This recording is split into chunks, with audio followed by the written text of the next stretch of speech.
कांग्रेस की अंदरूनी राजनीति में हस्तक्षेप ना करते तो सरदार वल्लभ भाई पटेल स्वतंत्र पहली भारतीय सरकार के अंतरिम प्रधानमंत्री होते। जिस समय आजादी मिली पटेल 71 साल के थे, जबकि नेहरू सिर्फ 56 साल के। देश उस वक्त बेहद नाजुक दौर से गुजर रहा था। जिन्ना पाकिस्तान की जिद पर अड़े थे। ब्रितानी हुकूमत ने कांग्रेस को अंतरिम सरकार बनाने के लिए आमंत्रित किया था। कांग्रेस चाहती थी कि देश की कमान पटेल के हाथों में सौंपी जाए, क्योंकि वे जिन्ना से बेहतर मोलभाव कर सकते थे। लेकिन गांधी ने नेहरू को चुना। राजेंद्र प्रसाद जैसे कुछ कांग्रेस नेताओं ने जरूर खुलकर कहा कि गांधी जी ने ग्लैमरस नेहरू के लिए अपने विश्वसनीय साथी का बलिदान कर दिया, लेकिन ज्यादातर कांग्रेसी खामोश रहे।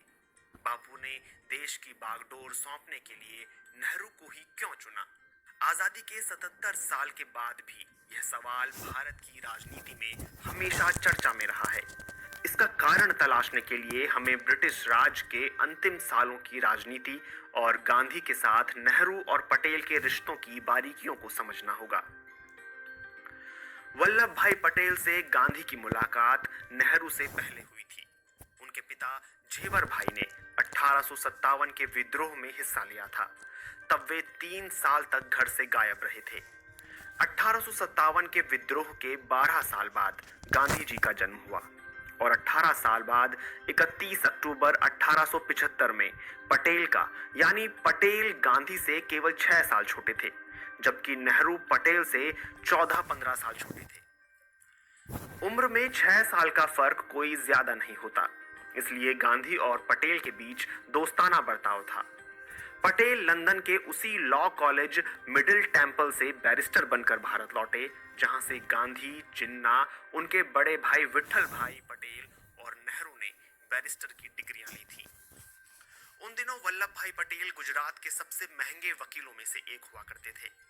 पटेल ने पहली बार गांधी को गुजरात क्लब में साल 1916 में देखा था। गांधी साउथ अफ्रीका में झंडे गाड़ने के बाद पहली दफा गुजरात आए थे। देश में जगह जगह उनका अभिनंदन हो रहा था। उन्हें कुछ लोग महात्मा भी कहने लगे थे, लेकिन पटेल गांधी के इस महात्मापन से जरा भी प्रभावित नहीं थे। वो उनके विचारों से बहुत उत्साहित नहीं थे। पटेल कहते थे, हमारे देश में पहले से महात्माओं की कमी नहीं है, हमें कोई काम करने वाला चाहिए। गांधी क्यों इन बेचारे लोगों से ब्रह्मचर्य की बातें करते हैं? ये ऐसा ही है जैसे भैंस के आगे भागवत गाना। साल 1916 की गर्मियों में गांधी गुजरात क्लब में आए। उस समय पटेल अपने साथी वकील गणेश वासुदेव मावलंकर के साथ ब्रिज खेल रहे थे। मावलंकर गांधी से बहुत प्रभावित थे। वो गांधी से मिलने को लपके। पटेल ने हंसते हुए कहा, मैं अभी से बता देता हूं कि वो तुमसे क्या पूछेगा। वो पूछेगा, गेहूं से छोटे कंकड़ निकालना जानते हो कि नहीं? फिर वो बताएगा कि इससे देश को आजादी किन तरीकों से मिल सकती है। लेकिन बहुत जल्दी ही पटेल की गांधी को लेकर धारणा बदल गई। चंपारण में गांधी के जादू का उन पर जबरदस्त असर हुआ। वो गांधी से जुड़ गए। खेड़ा का आंदोलन हुआ तो पटेल गांधी के और करीब आ गए। असहयोग आंदोलन शुरू हुआ तो पटेल अपनी दौड़ती हुई वकालत छोड़